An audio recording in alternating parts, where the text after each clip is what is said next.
Yang berbahagia tuan-tuan imam, tuan-tuan Bilal, tuan-tuan guru, para ulama tempatan, seterusnya tuan-tuan hadirin yang dirahmati Allah sekalian.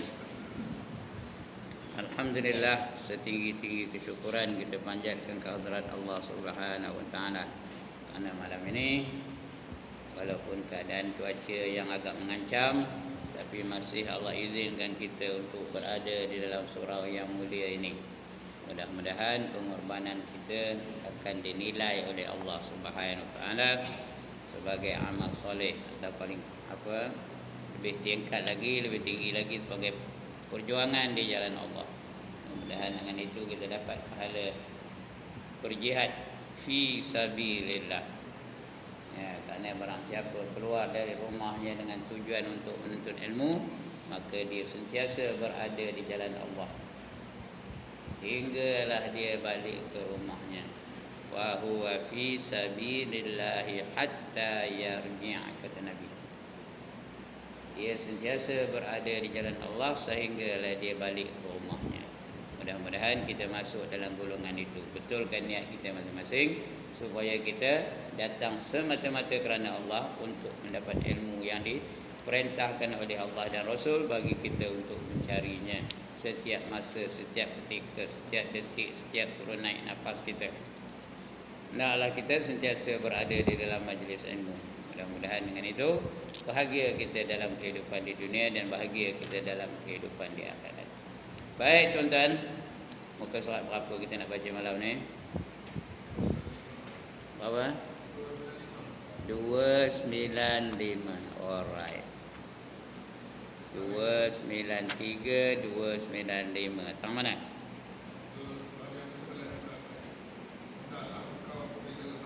Hendaklah engkau. Dia mana dia? Hendaklah engkau apabila hadir, betul, serta mereka itu mendengar akan barang yang dikata oleh mereka itu daripada segala perkataan yang benar. Tajuknya adab bersahabat serta orang yang berkenalan dan orang yang tiada berkenalan. Itu adab bersahabat bagi orang yang kita kenal dan juga bersahabat dengan orang yang kita tak kenal. Jadi hendaklah engkau apabila hadir serta mereka itu mendengar akan barang yang dikatakan oleh mereka itu daripada segala perkataan yang benar, dan hendaklah engkau tunaikan, hendaklah engkau tulikan, bukan tunaikan tu, tulikan, pekakkan telingamu daripada mendengar perkataan yang keji. Kalau dia kerja yang ngumpat orang, dia tulikan telinga tu, jangan bagi dengar. Kalau dia cerita yang benar, kita dengar betul-betul. Kalau nasihat yang baik, kita dengar betul-betul. Tapi kalau nasihat kita untuk melakukan kejahatan, kita tulikan telinga kita. Jangan lawan mentegur, tapi pekakkan telinga, jangan dengar perkataan-perkataan yang keji, carut ke, jangan dengar. Bila-bila yang batil, yang tak betul. Kamu model ni, gunakanlah model kamu tu elok-elok. Gunakanlah model tu, ambil kesempatan tengah model ni. Nak enjoy lah, you enjoy life first. When you become 40, then you concentrate on akhirat. Nasihat orang betul-betul ke tu? Betul ke nasihat orang betul? Tak betul, jangan didengarkan. Pekakkan telinga tu. Ataupun buat dalih. Tamak alih teman nak berak kata, terus balik. Tinggalkan dia. Walaupun menipu tak apa. Nipu tak apa tau. Nipu apa keluar ni? Nipu apa keluar ni? Sunat. Nipu apa keluar ni? Nipu harus. Tipu strategi. Dulu dah kita baca bab nipu ni. Nipu ni asasnya haram. Mesti haramnya ya. Tapi ada masanya wajib, ada masanya harus. 3 hukum tipu. Dusta tu ada dusta wajib, ada dusta haram, ada dusta harus. Yang ini dusta harus ni. Nak menyelamatkan diri kita daripada mendengar perkataan yang batil. Dan setengah daripadanya hendaklah engkau mengata akan kebajikan mereka itu, dan diam daripada kejahatan mereka itu. Kalau mereka buat baik, kita puji dia. Kita bangga dengan kebaikan yang dilakukannya. Tapi kalau mereka melakukan kejahatan, kita diam. Jangan kita komen apa-apalah. Kalau nasihat tak apa, boleh. Tapi diam itu selamat sikit lah. Jangan berkata apa-apa kalau mereka melakukan kejahatan. Kata Imam Al-Ghazali rahimahullah ta'ala, wahzur mukhalatata mutafaqihati zamani la siyamal mustaghilin bil khilafi wal jidali wahzuri minhum fa innahum yatarabbasuna bika bijasadihim raibal manuna wa yaqta'una alaika bizununi wa taghamazuna wa ra'aka bil uyuni yukhissuna alaika asaratika fi ashiratihim hatta yajmahuka biha fi ghaizihim wa manaziratihim.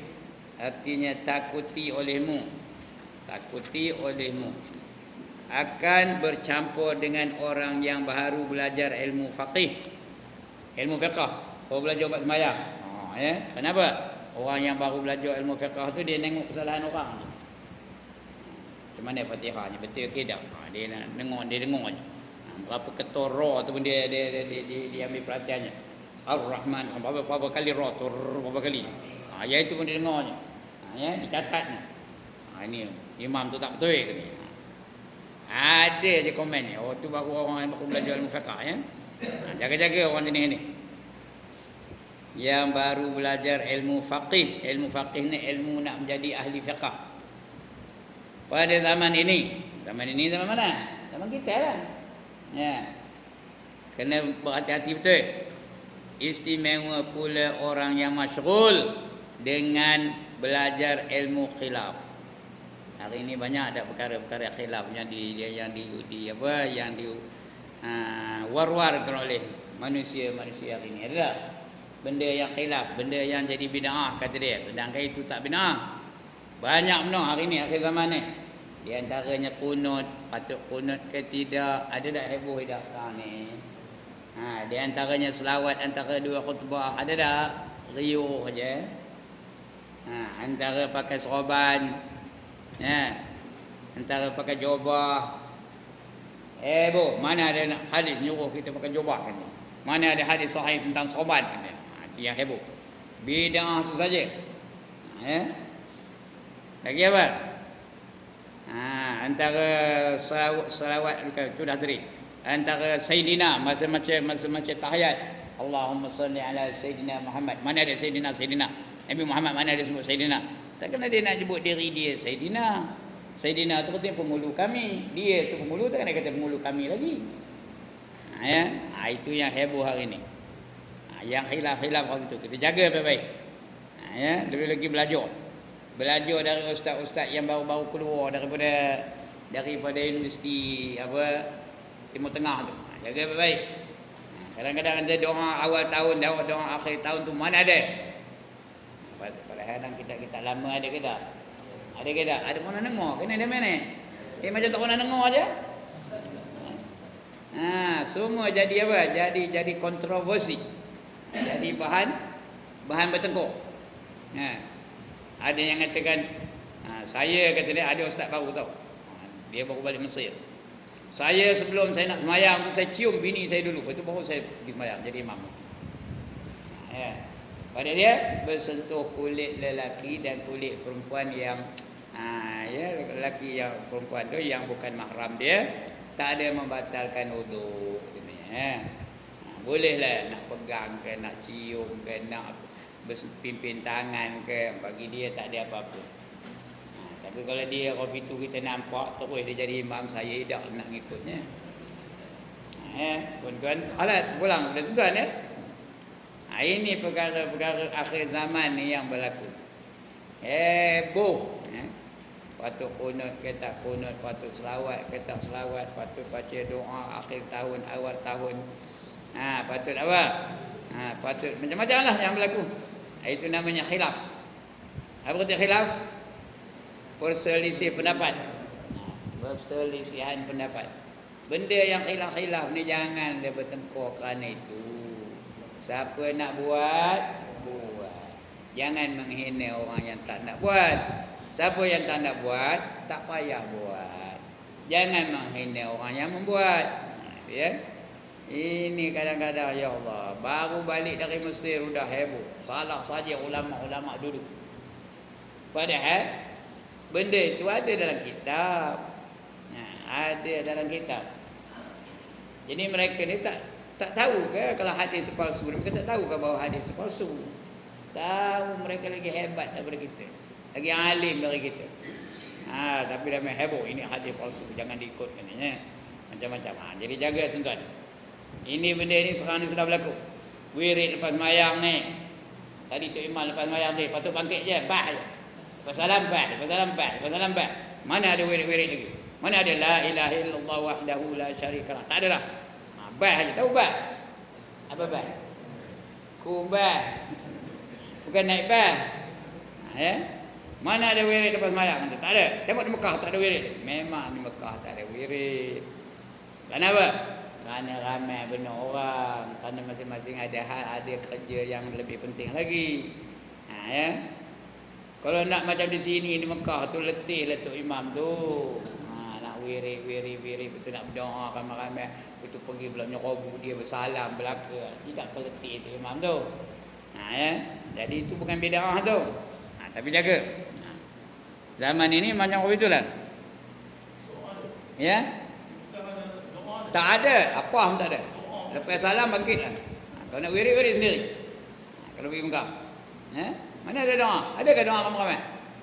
Tuan-tuan yang dah pergi. Tak ada siapa yang dah pergi ke ni? Ramai yang dah pergi. Itu cik haji ya. Mana lagi apa? Baru-baru ini benar? Ada tak doa ramai-ramai? Tak ada. Doa yang ada kunut adalah. Doa lepas sembahyang mana ada? Lepas salam bangkitlah masing-masing. Itu di Mekah. Kenapa? Kerana keadaan memaksa. Imam membuat demikian. Keadaan memaksa begitu. Bukan itu bid'ah dah. Siapa nak wirid dah sendiri. Tak salah kita takkan disusun oleh ulama cara-cara wirid. Kita dah baca kan? Yang di antaranya Syekh Abdul Rauf namanya. Wirid yang kita buat sejak lepas mayang tu, pengasasnya Syekh Abdul Rauf namanya. Yang kita baca astaghfirullahalazim ya. Itu Allahumma antas salam wa minkas salam. Kemudian apa? Ayatul kursi. Betul? Syahidallahu annahu la ilaha illa huwa wal malaikah. Itu Syekh Abdul Rauf pengasasnya. Dia yang kita ikut. Ini bukan jalan-jalan ulama ni. Bukan jalan-jalan ulama. Bukan cikgu jadi ustaz. Kalau cikgu jadi ustaz tak apalah, bolehlah tolak Tahu ke siapa cikgu jadi ustaz? Tak tahu. Yang itu bolehlah tolak. Ini bukan jalan-jalan ulama tu, wali Allah tahu.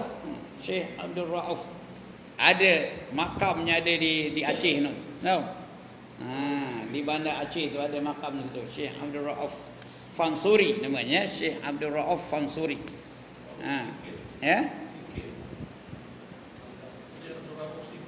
Sikir itu lain. Itu Hamzah Fansuri, ini lain. Syekh Abdul Rauf Fansuri, keluarga Fansuri itulah. Keluarga apa tu namanya? Itu keluarga itulah tu, keluarga ulama-ulama belaka tu, bukan koman-koman tu ya. Jadi kalau kita nak tolak, komen dulu kita ni. Who are you? Who are you to counter? To counter the opinion of these people. Seperti Syekh Daud Fatani yang mengarang kitab Furu'ul Masail tu, yang Fatani tu, Fatani tu punya alim. Jadi Cek diri kita dulu. Siapa yang komen nak mempertikaikan pendapat ulama-ulama dulu. Ini baru balik dari Timur Tengah sudah ngata ulama dulu tak betul. Terjemahannya tak betul lah. Mentang-mentang dia pandai Arab, dia katakan ulama dulu terjemah tak betul katanya. Ini berlaku ni. Saya ada pernah dengar sendiri ni. Jadi sebab itu jangan kita belajar bab ilmu khilaf ni. Ilmu yang khilaf-khilaf ni tak payah belajar ya. Yang ni pada belajar masalah yang bersalah-salahan ulama di dalamnya, dan ilmu jidal. Ilmu jidal ni ilmu tengkor-tengkor. Ilmu bertengkor-tengkor itu namanya jidal. Muzakarah tak apa. Jidal tak boleh, bertengkor tak boleh. Muzakarah tak apa. Masing-masing ada hujah, masing-masing ada apa? Dalil Quran, dalil hadis dan sebagainya. Itu tak apa. Allah mensuruh wajadilhum billati hiya ahsan. Berbahaslah kamu dengan cara yang baik. Ada pengurusi, ada hujah, ada kitab, ada rujukan. Itu tak apa. Dan orang yang nak berhujah tu mesti menerima kebenaran. Bukan tujuan untuk mencari kemenangan, tapi mencari kebenaran. Itu tak apa ya. Jadi elakkan kalau dia boleh jadi berbantah-bantah. Di dalam masalah ilmu, maka mereka itu menanti dan mengintai, menanti dan mengintai dengan dikau akan suatu kesalahanmu, mencari salah saja. Hendaknya orang baru belajar tajwid, ya. Apanya dibilang tu berapa harakat dengung itu dibilang. Kalau tak cukup, kamu dengung tak cukup. Ya, panjangnya berapa harakat. Mat wajib muwasil mesti 5 harakat. Kalau tak cukup, dia siap lepas-lepasan bang. Kamu tak cukup, harakat tak cukup. Kalau dia cari. Kan tajwid ni dia banyak hukum kan. Ada ikhfa, ada idgham, ada iqlab, ada mat wajib, ada mat jaiz, ada mat asli dan sebagainya. Jadi dia baru belajar tu, baru 2 hari belajar. Sudah nak menunjukkan dia punya kehandalan dalam ilmu tajwid. Sudah salah belaka, tu imam salah, tu Bilal salah, orang azan salah saja. Jaga ni. Itu ilmu khilaf namanya kan? Kena jaga tu. Ini adab nak berkawan ni. Kalau nak berkawan, kalau nak bermusuh, okeylah, carry on lah. Siapa nak bermusuh, okey, cari kesalahan saya. Cari kesalahan apa? Saya tak adalah berkawan dengan dia ya. Jadi menanti dan mengintai-intai sesuatu kesalahanmu dan kesusahanmu yang datang akan dikau pada masa itu. Kerana sebab hasad mereka itu akan dikau. Sebenarnya sebab apa? Sebab mereka dengkikan kamu. Sebab mereka hasadkan kamu. Yang itu mula punca utama. Cuma tak kabarlah aku dengkikan kamu, tak kabarlah. Tapi tindak tanduk tu seolah-olah dia dengkikan kita. Dan memutuskan mereka itu akan ilmumu. Ilmu kamu tak cukup, berhenti kena ngajar. Kamu cukup ilmu, kamu apa kelulusan kamu? Macam. Kalau saya kata orang itu, habislah. Apa nak jawab? Memang tak ada apa kelulusan. Ya. Dia baru balik dari Timur Tengah umpamanya. Ada sijil. Ada degree pula tu. Saya apa yang ada? Hanya ada tauliah saja. Tunjuk je tauliah, itu aja lah. Jadi nak jawab apa? Jadi kalau ada jumpa orang apa itu, lebih baik diam, jangan cakap. Ya. Itu dia. Memutuskan mereka itu akan ilmumu itu dengan sangka mereka itu, yakni menyangka mereka itu akan mengetahui akan kejahatanmu. Dia nyangka kita ni jahat aja. Dan sangka mereka itu akan mengisyaratkan mereka itu pada belakangmu. Bila kita tak tengok dia bagi isyarat. Dia kawannya. Tengok ni, ada tak apa betul? Maknanya apa? Dia tu otaknya tak betul. Di belakang tu. Bukan depan-depan tapi di belakang. Itu jaga jenis orang apa itu tu. Isyaratnya ataupun jebik aja bila ni kamu betul. Jebik aja. Ya. Apa? Mengumpat lah tu. Mengumpat ni bukan payah bersuara. Bukan payah berkataan. Isyarat mengumpat tak? Mengumpat lah tu. Jebik bibir tu mengumpat tak? Mengumpat lah tu. Bila dengar satu dia tak suka. Mengumpat lah tu. Ya. Walaupun betul, ngumpat tu betul tau. Yang betul tu ngumpat. Yang tak betul namanya apa, cikgu? Yang tak betul namanya apa? Bukan fitnah, dusta. Nak mana? Nak ngumpat ke nak dusta? Nak dusta. Dua-dua tak nak. Ya, dua-dua berdosa besar belaka. Mengumpat pun berdosa besar, dusta pun berdosa besar. Ya. Yang ni menyangkakan mereka itu mengetahui akan kejahatanmu. Kejahatan diri sendiri dia tak tahu. Dia hanya nampak kejahatan orang. Kejahatan diri sendiri tak tahu. Itu yang kata seorang wali Allah namanya Ibrahim. Ibrahim apa? Ibrahim Istar. Ibrahim apa? Ibrahim bin Adham. Dia kata dia. Sebab itu doa kamu tidak dikabul oleh Tuhan, kata Ibrahim bin Adham. Kamu kata Tuhan tu ada, tapi kamu bertindak seolah-olah Tuhan tu tak ada.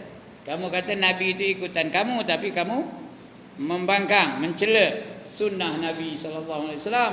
Kamu kata Al-Quran tu adalah pedoman kamu, tapi kamu tak pernah ikut Al-Quran pun.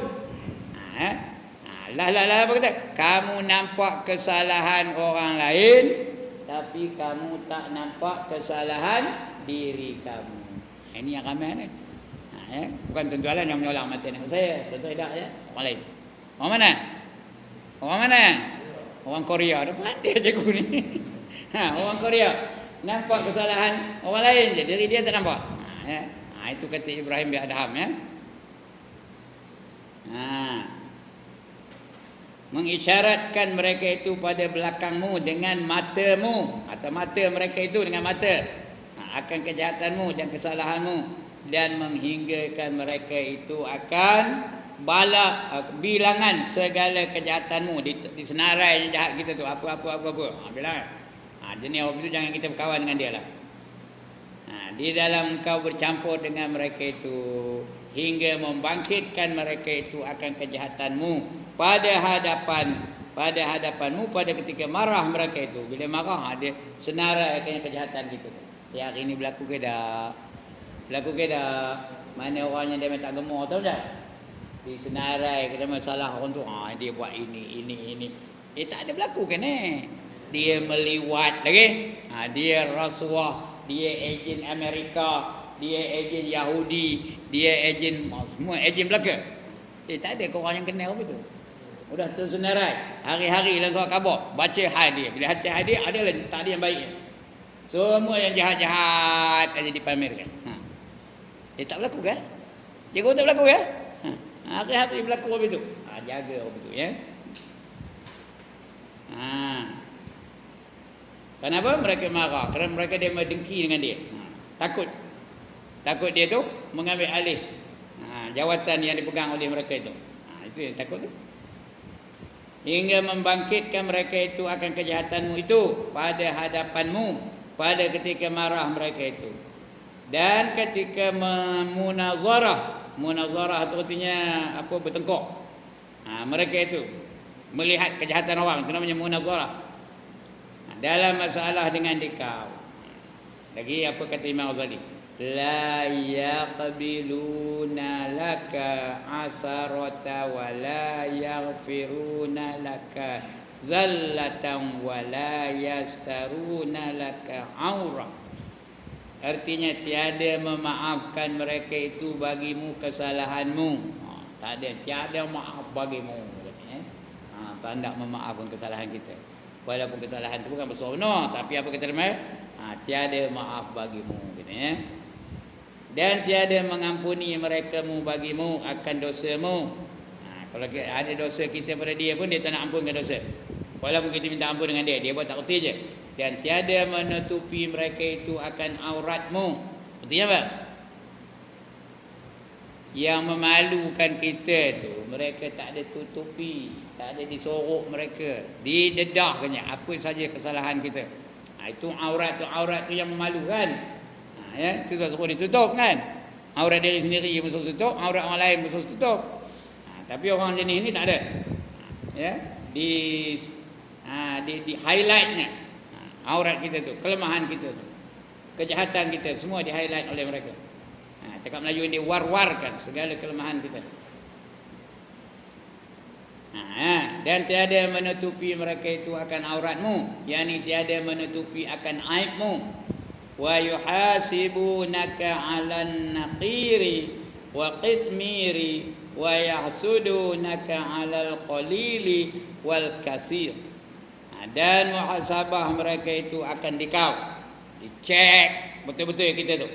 Muhasabah tu betul dihisab betul-betul akan atas naqir. Naqir itu kulit tamar tu. Ya, kulit tamar tu nipis ke tebal kulit tamar tu. Kita orang makan tamar ke mana pun. Nipis ke tebal. Senipis itu pun dicek dah. Tu naqir ya. Iaitu apa namanya? Muhasabah mereka itu akan dikau atas naqir, iaitu lubang biji kurma. Lubang pada biji kurma tu besar ke kecil? Kecil, itu pun dicek mereka. Dan qitmir, iaitu kulit biji tamar. Dia terbalik tadi.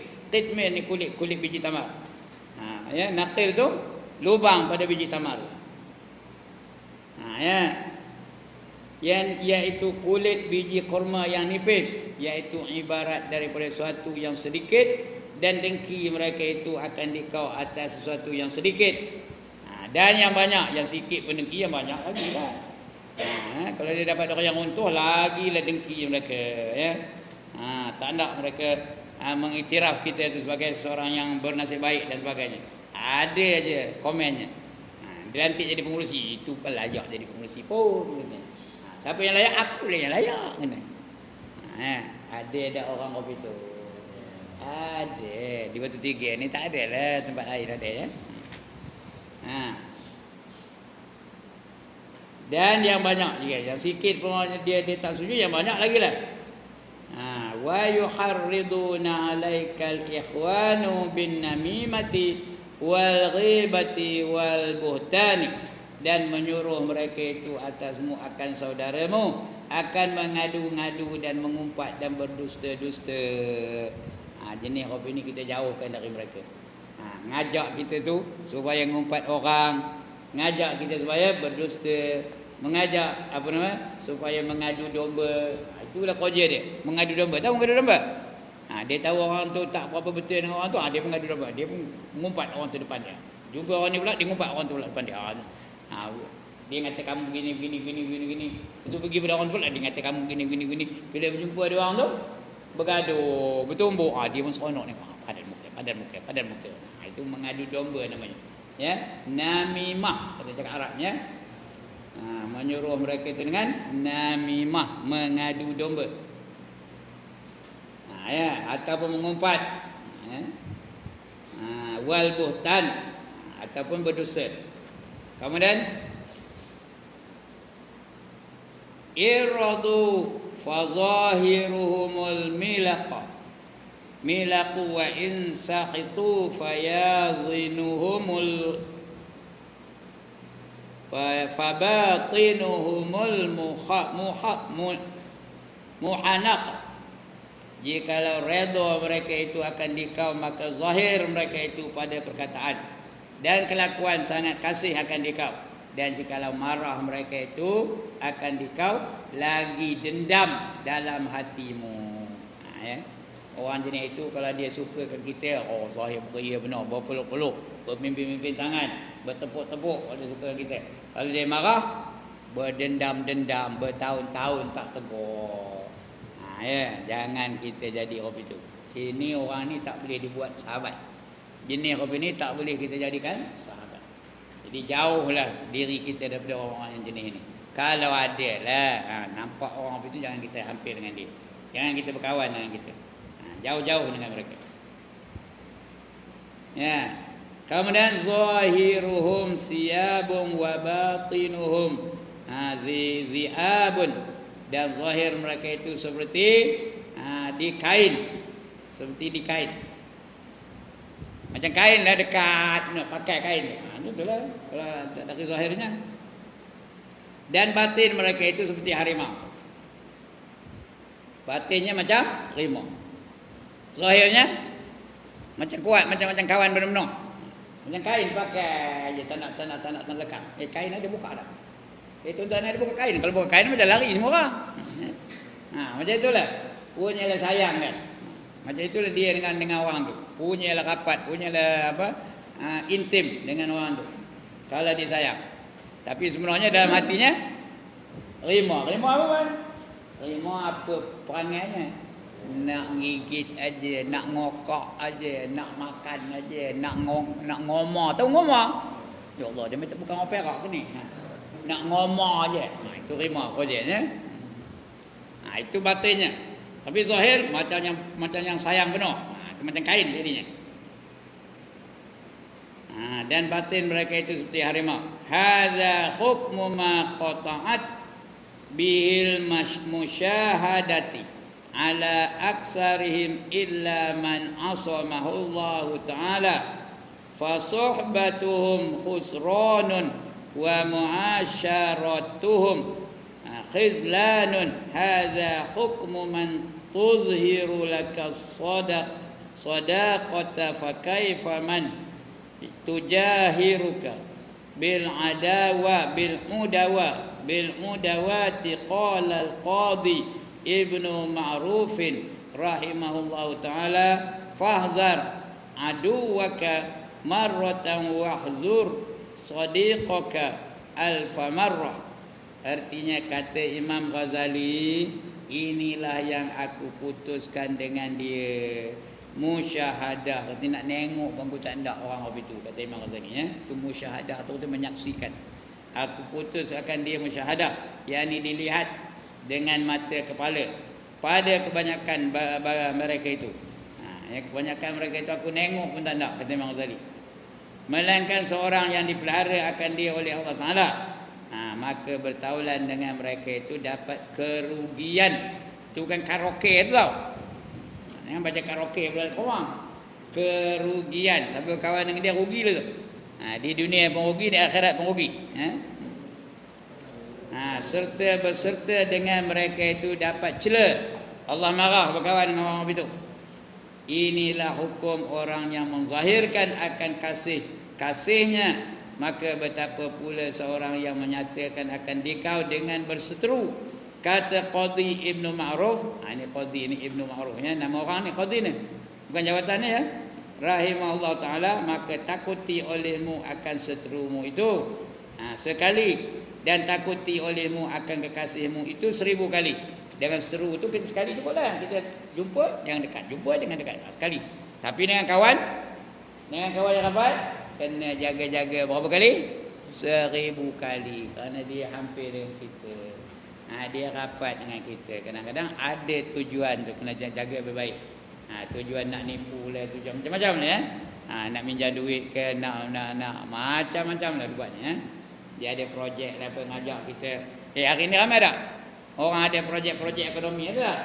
Kamu labur dalam saham ini, kamu akan dapat ini. Lebih tu lebih. Ada tak? Ada. Itu 1000 kali tu kalau dia berkawan dengan kita. Kalau seterus senang kita tahu tak? Tak payah. Sekali je dah. Jadi jaga-jaga dengan seterumu sekali. Tetapi kalau dia berkawan dengan kamu, jaga-jaga berapa kali? 1000 kali. Itu dia. Kemudian sambung lagi. Dan setengah daripadanya, cerita lain ni, bahawa engkau perdapati akan kekasihmu dan akan seterumu itu dengan muka yang manis. Kalau dengan kekasih memang nak manis, senyum selalu. Dengan musuh pun biar muka tu manis.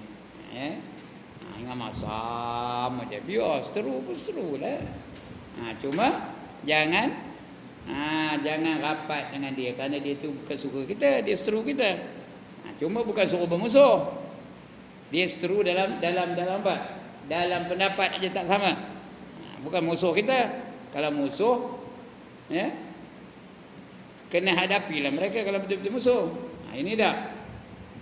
Ya, perdapatkan akan seterumu dan akan kekasihmu dan akan seterumu itu dengan muka yang manis. Macam Nabi lah. Nabi mana pernah masa-masa muka. Dengan Abu Jahal pun tak pernah masa muka. Dia memang tak ada pula tak tegur tu. Nabi dengan Abu Jahal tu tak tegur kan? Mereka musuh. Abu Jahal tu memang memusuhi Nabi, tapi dia memang tak tegur kan? Orang Arab mana dia tak tegur? Yang gemuk tak tegur ni orang apa? Orang apa yang gemuk tak tegur? Orang Melayu. Abu Jahal tu dengan Nabi tak tahulah memusuhi Nabi. Nabi tengah semayang nak tempuknya dengan apa? Tiba-tiba nampak seolah-olah unta tu apa? Seolah seekor unta nak nokam dia. Langsung tak lari dia. Tak tahu. Tak sempat nak ngempuk Nabi. Itu Abu Jahal punya marahnya. Pada apa saudara dia tu? Marah penuh akan Nabi. Tapi tak ada pula tak tegur. Balik Nabi itu turun daripada Mi'raj. Tahu ke Mi'raj? Isra' dan Mi'raj. Isra' artinya perjalanan dari Mekah ke Baitul Maqdis. Mi'raj artinya Nabi naik ke langit, menerima perintah semayang sampai langit ketujuh, sampai Sidratul Muntaha, kemudian turun balik. Turun esoknya tu Nabi tengah menong aja di dekat batu tu. Macam mana aku nak ngabur kepada kaum aku ni? Tengah dia menong tu lalu Abu Jahal. Abu Jahal tu bermusuh dengan dia. Tapi orang Arab itu dah bermusuh kan tak tegur. Lalu ditegur dia Abu Jahal. Abu Jahal negur dulu tau. Mat, ada cerita baru kan? Dia tak ada manggil Rasulullah. Dia panggil Mat je. Mat, ada cerita baru kan? Apa jawab Nabi Muhammad? Ada, kata. Tak ada nyebut ada, saya nyebut ada kejap tu ya. Yang kata dalam hadis pula. Ada? Apa? Marilah sini buat aku cerita, kata dia. Abu Jahal pun dekat. Nabi Muhammad pun bercerita dengan Abu Jahal ya. Aku malam tadi pergi daripada Mekah ke Baitul Maqdis. Aku jumpa ini. Lepas itu aku naik pergi ke langit pertama, kedua, ketiga sampai langit ketujuh. Aku jumpa dengan Allah Ta'ala. Allah bagi aku pingat Habibullah. Ya, aku turun balik bawa perintah dari Allah suruh sembahyang 5 waktu sehari semalam. Ini aku cara nak ngabur kepada umat aku. Abu Jahal dengar cerita Nabi tu tak ada bantah tau. Tak ada dia bantah. Rupanya Abu Jahal ni kalau one by one penakut, bukannya berani. Tapi kalau dia gengnya ramai, siap. Apa kata Abu Jahal? Aku kagum dengan cerita kamu wahai Muhammad. Mau tidak kamu aku panggil? Mau tak mau kamu aku panggil seluruh penduduk Mekah supaya datang ke sini dan kamu cerita kepada mereka mana kamu cerita kepada aku. Kata Nabi Muhammad, panggil itu dia yang kendak pun. Dia memang tak pernah dengar kena pun. Macam tak pernah aja. Ya. Maka dipanggillah Abu Jahal ketika itu apa? Ketua kaum Quraisy tahu. Bila ketua manggil tak datang dah. Kalau ketua manggil tak datang dah. Esok kena buatlah tunjuk sebab mengapa tak datang. Pasal ketua manggil tak datang. Contohlah Perdana Menteri nak melawat ke timur ni, memang tak datang apa? Penghulu tak datang, ketua kampung tak datang, DO tak datang apa dah? Kena tunjuk sebab dah? Kena tunjuk sebab dah? Kena. Ini pun betul lah. Ketua manggil, semua datang. Macam-macam lah. Ada nasi bungkus, ada belah peri agak pada zaman itu ya. Maka datanglah ramai-ramai. Abu Jahal buat jadi pengurusi. Dia naik atas batu tinggi. Dia pun berpidato. Tuan-tuan dan puan-puan, saya panggil tuan-tuan dan puan-puan ini kerana Muhammad ni ada cerita, nak cerita kepada tuan-tuan dan puan-puan ini. Sekarang saya jemput Muhammad untuk menceritakan kepada puan-puan peristiwa yang berlaku kepadanya malam tadi. Menurut pendapat dia kan. Nabi Muhammad pun naik atas batu. Lepas dia cerita lah. Bersyarah lah dia. Macam orang bersyarah biasa lah, tapi tak ada mikrofon masa itu. Sekarang ni ada mikrofon. Jadi ceritalah Nabi, aku malam tadi begini. Yang dengar tu ada yang menari-nari, ada yang melompat-lompat, ada yang nepuk-nepuk kepala, tanda percaya. Ke tanda tak percaya tu? Tanda tak percaya. Ada yang bertepuk-tepuk tangan, ada yang menjerit pekik, ada yang menyanyi dan sebagainya. Tanda tak percaya. Dan ramai pula yang mula-mula dulu beriman kembali menjadi kafir kerana tak percaya dengan cerita Nabi Muhammad. Ya. Nak terus ke cerita tak? Nak cerita terus tak? Udah habis cerita tu, Nabi Muhammad dah cerita, ada yang percaya, ada yang tak percaya, yang ramai percaya ke tak percaya? Tak percaya yang ramai. Udah habis Nabi bercerita, datang satu orang. Dia datang kepada Nabi. Ini anak Baitul Maqdis. Aku tahu selok belok. Baitul Maqdis. Ya. Kamu cerita kepada aku, mana rupa masjid Baitul Maqdis? Tangganya ada berapa? Ukirannya ada berapa? Macam mana ukirannya? Kapetnya ada berapa? Lantainya macam mana? Dindingnya macam mana? Pintunya ada berapa? Tingkapnya ada berapa? Kalau tak betul kamu siap. Aku ni orang Baitul Maqdis, aku tahu belaka. Ya. Aku tahu berapa banyak bilangan-bilangan, tangga-tangga dan sebagainya. Kamu cerita kepada aku. Tuan-tuan, Nabi baru sekali pergi Baitul Maqdis. Malam pula tu. Mana dia nak tahu ya? Malam pula tu. Macam mana dia nak menceritakannya? Tuan-tuan hari-hari datang ke surau ni. Ya ke tak? Hari-hari datang ke surau ni. Ada berapa lampu semua? Jangan tengok. Ada berapa lampu? Dah tak tahu. Nampak? Hari-hari. Ini baru sekali mana lah kawan tak nak tahu. Tapi Allah lebih lebih berkuasa dari segala-galanya. Allah datangkan pandangan tembus. Tahu apa arti pandangan tembus? Dinampakkan Allah kepada Nabi Muhammad mana rupa Baitul Maqdis di hadapan mata Nabi. Macam tengok video lah. Nabi pun cerita pintunya begini-begini, ada ukiran ini, tingkapnya begini-begini, ada ukuran begini-begini, ada sekian banyak tingkap, warnanya ini, warna ini, sini warna ini, detail. Dengar itu apa kata orang Baitul Maqdis tu? Sadaqta. Apa tu sadaqta? Betul cakap kamu. Ya? Betul kata kamu. Tanya lagi, betul kata kamu. Tak ada yang silap. Begitulah dia. Allah nak tunjukkan kekuasaannya. Patutnya lepas tu percayalah dia. Tapi tak juga. Dia kata dia Nabi tu apa? Ahli sihir. Itu sebab dia tahu. Dia nujum ni. Dia ahli sihir. Itu sebab dia tahu apa rupa Baitul Maqdis bukan ya? Begitulah orang kafir tu. Buat macam mana pun mereka tidak akan mau percaya. Ada tak Allah sebut dalam Quran? Innal ladzina kafaru lagi sawaun alaihim lagi anzartahum lagi am lam tunzirhum la yu'minun kata Allah ya. Khatamallahu ala qulubihim wa ala sam'ihim wa ala absarihim ghishawa wa lahum azabun azim. Ya. Sesungguhnya orang kafir itu sama aja. Sama ada kamu beri ancaman kepada mereka atau kamu tidak beri ancaman kepada mereka, mereka tetap tidak beriman. Allah dah tutup hati-hati mereka dan tutup telinga-telinga mereka, dan pada mata mereka itu ada dinding, ada penutup, ada penghadang daripada kebenaran. Ada ghisyawah walahum azabun azim, dan bagi mereka itu azab yang amat pedih. Itu sampai hari ini orang kafir tu kalau nak sanakan hukum Islam ndak ke mana dak? Ndak ke mana dak? Tanda dama kalau orang kafir tu walaupun mereka kagum dengan Islam. Ya. Tak tahu ke ada satu orang tu dia nak memerintah mengikut Khalifah Umar Abdul Aziz? Ada ke tak? Ada ke tak? Tak tahu siapa orangnya?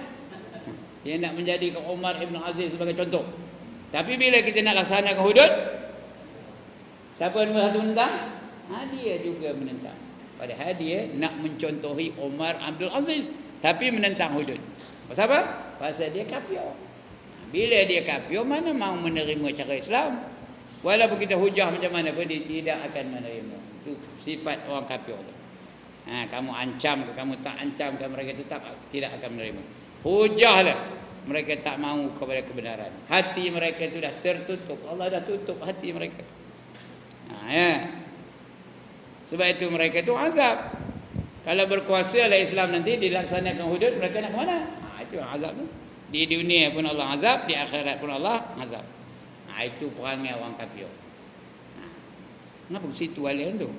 Mana ada cerita Isra Mi'raj malam ni? Boleh ke situ begini. Jadi orang jenis yang kafir itu jangan jadikan sahabat. Bukan suruh bermusuh dengan dia, tapi jangan jadikan sahabat. Mana kita lagi? Tangan ada hilang.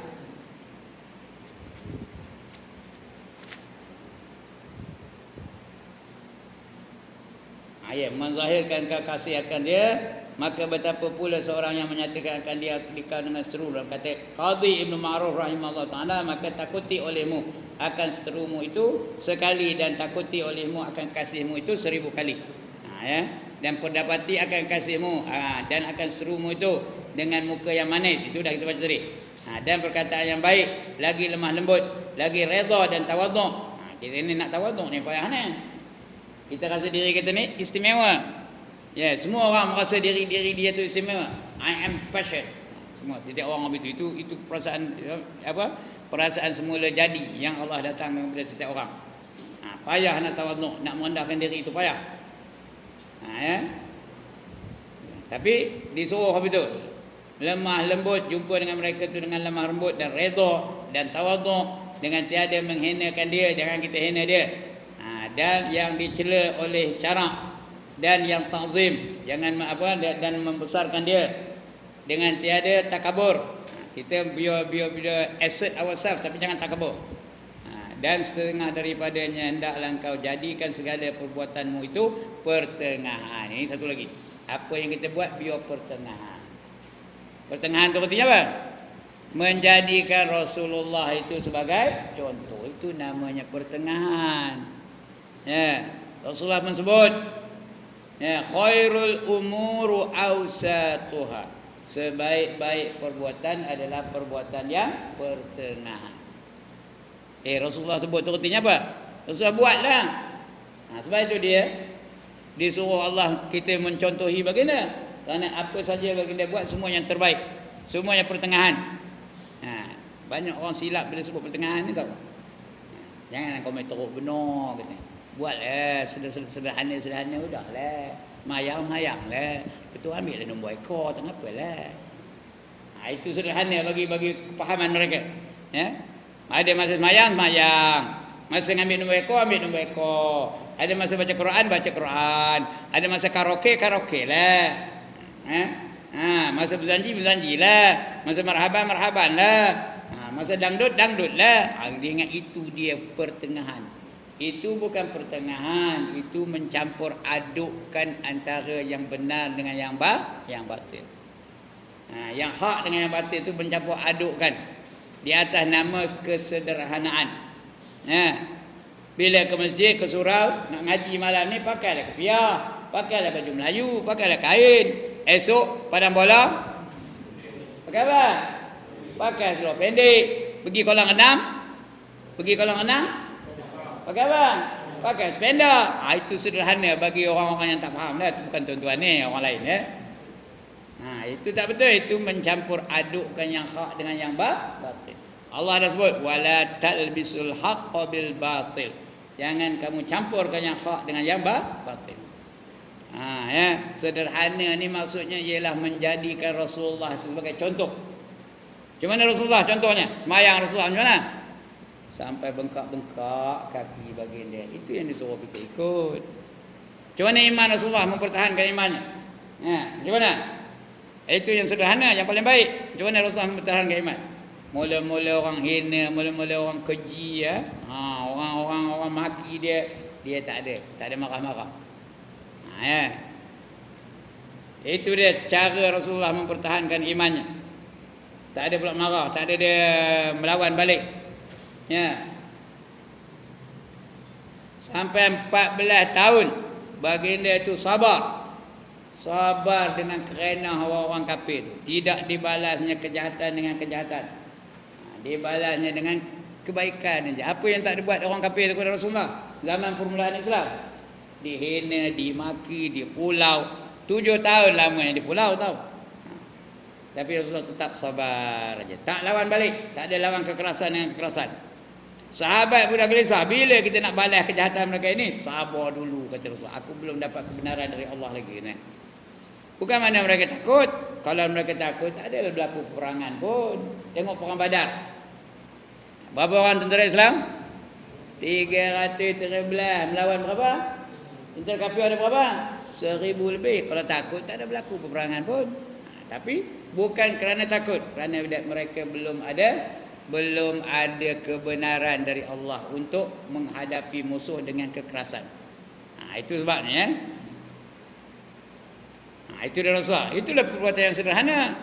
Sahabat pun diseksa, Bilal bin Rabah diseksa, kita tak tahu ceritanya. Diseksa oleh kaum Quraisy, ya. Yang mati pun ada. Yasir mati terbakar. Isterinya mati kena sula, Sumayyah namanya. Pun tidak lagi dibalas kekerasan dengan kekerasan.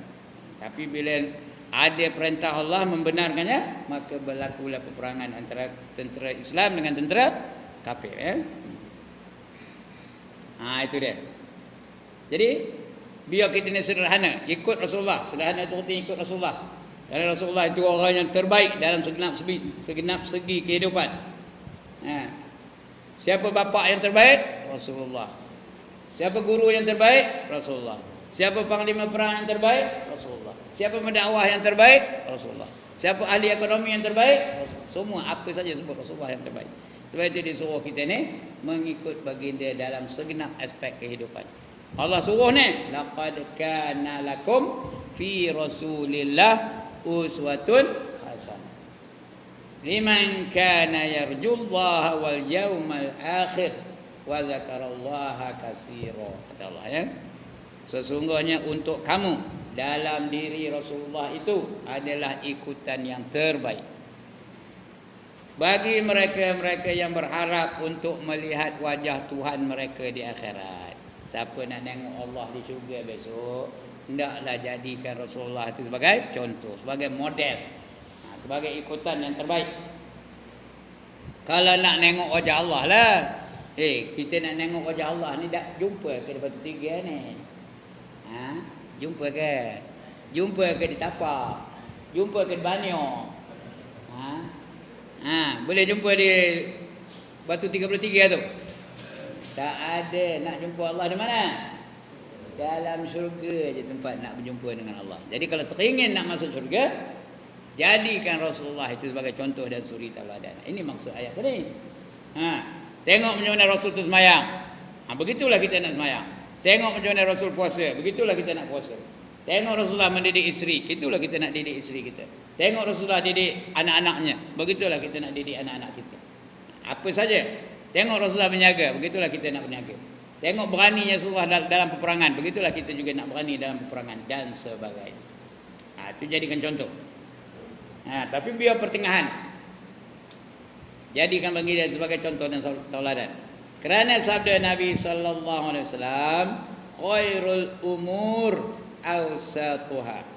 Artinya bermula yang terlebih baik daripada segala pekerjaan itu pertengahannya. Dan setengah daripadanya jangan engkau melihat akan sesuatu itu dengan hujung kedua matamu. Nengok orang jangan tengok jeli, tengok hujung mata. Nyelin, tengok betul tak ada nyelin. Tambah kalau orang tu orang miskin, tak benda nengok.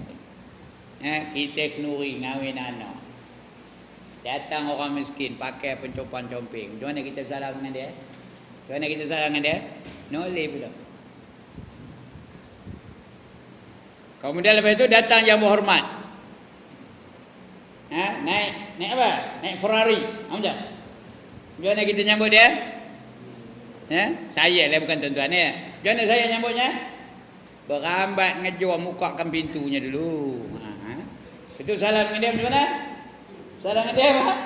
Cium tangan. Begitulah saya lah tu ya. Tuan-tuan tidak ya. Tak betul tu.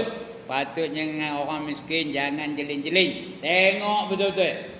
Ya, hadapi, bersalam dengan dia tu, senyum. Bersalam ni ada adab tau. Ya. Mula-mula tengok muka dia. Jangan paling muka nak bersalam dengan orang. Yang kedua senyum. Jangan masam. Kuncam macam mulut tu ya. Senyum. Ya. Yang ketiga sebelah tangan. Yang dua belah tangan tu tak tahu sampai ke mana datangnya. Dua belah tangan. Sebelah tangan je orang salam. Yang keempat kemas pegangnya. Tapi jangan sampai menyakitkan. Kemas dia pegang ni. Itu salah orang Melayu tu.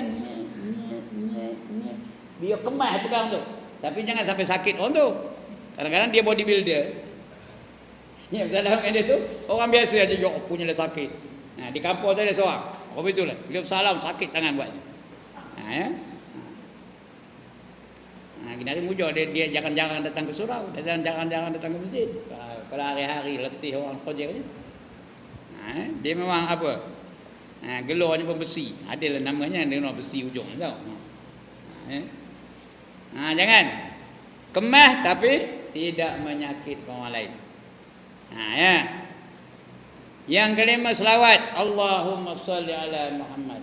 Yang keenam doakan dia, mudah-mudahan dia diredai oleh Allah. Dia dapat rahmat dari Allah Taala. Itu adab bersalam, adab berjabat tangan. Ya, amatlah tidak manis kalau dia berjabat tangan dengan seseorang tapi tidak melihat wajahnya, tak nengok muka, paling masak muka pun begitu. Senyumlah, maha benar ke senyum tu. Berapa duit kena bayar nak senyum? Tuan-tuan, berapa duit nak bayar kena senyum? Percuma, free pula tu. Itu adab tu, dapat pahala tau. Itu dia ya. Kena sungguh-sungguh. Jadi setengah daripadanya, jangan engkau melihat akan sesuatu itu dengan hujung kedua matamu. Dan jangan engkau baikkan akan berpaling. Jangan engkau banyakkan. Bukan baik itu, banyakkan akan berpaling ke kiri dan ke kanan dan ke belakang. Kalau bersembang dengan kawan, jangan asyik tengok belakang, tengok kiri, tengok kanan, tengok atas, tengok bawah, tengok cicak, tengok tikus lah, macam-macam. Ya. Hadapi dia, pay full attention to him. Supaya dia merasa diri dia tu dihargai. Kalau kita bercakap dengan dia tu, kita hargai dia. Itu adab tu. Jangan engkau berpaling ke kiri dan ke kanan dan ke belakang, dan jangan engkau berhenti pada perhimpunan orang banyak pada ketika engkau berjalan. Orang nak cakap dengan kita, jangan berhenti dulu. Berjalan sekali sama dengan dia. Dan setengah daripadanya itu, apabila engkau duduk di hadapan orang yang banyak, maka jangan engkau membesarkan akan dirimu. Dia duduk mesti atas pentas. Lagi duduk apa? Atas kerusi. Orang lain duduk bawah, dia atas kerusi. Kejap ni ada tak seorang duduk atas kerusi? Yang lain duduk bawah, ada tak? Itu bukan takabur. Itu kerana apa? Itu kerana keperluan. Kalau tidak apa macam? Kalau tidak, payah nak kontrol. Class control is very important, you know. Tanya cikgu-cikgu, tahu lah. Bila kita bercakap, orang nak apa? Orang nak dengar kita. Kalau tidak, siapa nak dengarnya? Ya tak? Jadi itu sebab Tok Guru tu ada kursi. Tambah Tok Guru dah tua ni. Kursi ni penting tau. Udah hadir ni siapa ni bercakap. Tak ada, tak ada orang ni bercakap. Kalau bersila aja Tok Guru tu betul nak bangkit tu, kebah kaki tu tau. Terduduk balik. Saya duduk ke tempat begitu. Dah bangkit, terduduk balik. Dia tak nak bagi kursi, duduk bersila ngadu. Segan dengan ngabur kan? Ini dah ada kerusi ni, boleh lah. Penting tu. Bukan kita saja nak action, nak meninggikan diri tak. Tapi kerana keperluan. Keperluan. Pasal guru tu dah tua. Sudah 73 tahun umurnya. Kalau bersila nak bangkit sikit teruk ya. Mudah-mudahan yang tempat jalan. Ada 4 tempat. Tempat saya ngajar seluruh negeri Perak ni. 4 tempat kena duduk atas bawah begitu. Tak nak saya ngabur di mana. Ya? Tak mana-mana lah. Masjid Bengkalan ada tu. Masjid Bengkalan ada kerusi tau. Ada kerusi. Ada tempatnya, malah ngabur. Pasal ada seorang Tok Guru tu, dia macam nak jaga apa? Dia nak jaga akhlak dia lah. Seolah-olah dia mengamalkan tasawuf. Dia nak duduk bawah, tak nak duduk atas. Jadi guru lain pun terpaksa ngikut juga. Lantaklah. Jadi jangan berhenti. Jangan membesarkan diri, dan hendaklah engkau pelihara akan tanganmu itu daripada engkau. Pancakan, jangan pancakkan tangan tu gitu. Krok masa tengah orang kawan dengan kawan-kawan ya. Jangan dipancakkan pada hadapan orang banyak, dan jangan engkau main-mainkan akan janggutmu. Jangan asyik tangan tu. Buat janggut. Mentang-mentang janggutnya tebal, jangan itu je kerjanya. Dengan tanganmu di hadapan orang banyak. Tapi lagi orang yang tak berjanggut tu terasa aku tak ada janggut katanya. Dan jangan engkau pun main-mainkan cincinmu. Cincin tu tangan. Itu je kerjanya. Jangan ya. Nunjuk ke macam ni cincin ni cincin kayu kokor ni. Memang kayu kokor pun tahu. Ini kokor ni kata. Jangan tak payahlah. Payah kabur. Cincin ni bukan saya beli pun free. Ada orang balik dari Mekah maginya. Ustaz tu dia magi. Jangan itu je kerjanya. Tadi ada ke saya main cincin? Tengah ngajar tadi ada ke main cincin? Itu tak tengok kan? Ada tak saya main cincin kopi ni? Ada tak? Ada? Mana ada? Kalau ada takkan kabur. Jangan mainkan cincinmu. Lagi apa? Mana dia? Dia hilang cincinnya. Mana dia? Syarat mereka belakangmu dan kesalahan. Bukan itu je. Bawah ya? Nombor 6 dari bawah. Nanti ya. Dah hilang. Muka surat 2 patutlah saya 296. Jangan engkau mempermainkan cincinmu kepada mana dia cincin dah hilang cincin pun. Dengan tanganmu pada hadapan orang banyak, dan jangan engkau menyelat-nyelati akan kakimu dan tanganmu pada hadapan orang. Bila pergi dekat nak makan, orang nuri dia pegang kaki. Kakinya ada kedai apa tu? Tahu kedai? Penyakit kedal. Dia itu je tangan ke situ aja. Orang pun tengok benyi orang tengoknya. Lagi apa? Dan ini lagi, jangan kau masukkan akan jarimu itu kepada lubang telingamu. Ngorek telinga je dengan jari Orang tengok genyi ke tak? Genyi lah orang tengoknya ya. Pada hadapan orang. Tengok dah tuan-tuan buat kitab ni, punyalah detail.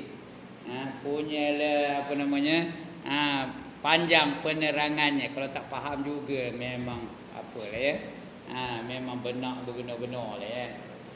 Punyalah detail. Sampai tak jari tu jangan ngorek telinga pun ada kabarnya. Ini siapa punya apa ni? Tulisan ni. Asalnya Imam Ghazali. Imam Ghazali. Boleh kita dapati dalam Bidayatul Hidayah atau cerita Imam Ghazali itu. Jangan kau menyelat-nyelati kakimu dengan tanganmu pada hadapan orang, dan jangan kau masukkan jarimu itu ke lubang telingamu pada hadapan orang, dan jangan kau banyakkan berludah-ludah. Nampak? Ludah-ludah. Tui depan orang. Dan membuang hingus. Tengok, buang hingus pun dia ada sini tau. Jangan sek. Kalau nak buang hingus apa? Pergi jauh-jauh. Jangan depan orang. Lebih lagi jangan berkahak dekat orang ramai. Orang nak makan dia kah. Apa dah? Dan jangan kau banyakkan berludah-ludah dan membuang hingus, dan jangan kau banyakkan menghalau lalat daripada mukamu pada hadapan orang. Lebih tuan rumah tu lalat banyak, rumah tu rumah orang tu lalat banyak. Jangan dia itu je. Maknanya rumah dia tu banyak benda lalat. Malulah tuan rumah tu. Tapi kalau ada sikit-sikit tu tak apalah. Jangan beria benda minta kipas, belak kipas tu kan dia. Jangan tak ada adab kita dengan tuan rumah tu. Dan jangan engkau banyakkan mengkelit ke? Menggeliat. Tu menggeliat dan menguap. Jangan banyak menggeliat dan menguap di hadapan orang, di dalam sembahyang dan lainnya. Dan setengah daripadanya panjang benar tu ngapa? Ngapa panjang benar? Udahlah tu ya. Tak habis lagi. InsyaAllah kita akan sambung lagi tahun depan ya. Kalau tak padam. Kalau padam tak ada lah. Carilah guru lain, ramai guru lain lagi ya, untuk menghabiskan ni ya. Sikit lagi aja lagi pun. Ya. Mudah-mudahan kita dapat panduan macam mana nak beradab dengan kawan-kawan yang kita kenal, juga kawan-kawan yang kita tak kenal ya. Mudah-mudahan dengan itu terpeliharalah ukhuwah antara kita dengan manusia-manusia yang lain. Ini adab supaya tidak bergaduh antara sahabat-sahabat dengan kita. Baik, sekian dulu tuan-tuan dan saudara sekalian. Ada masalah?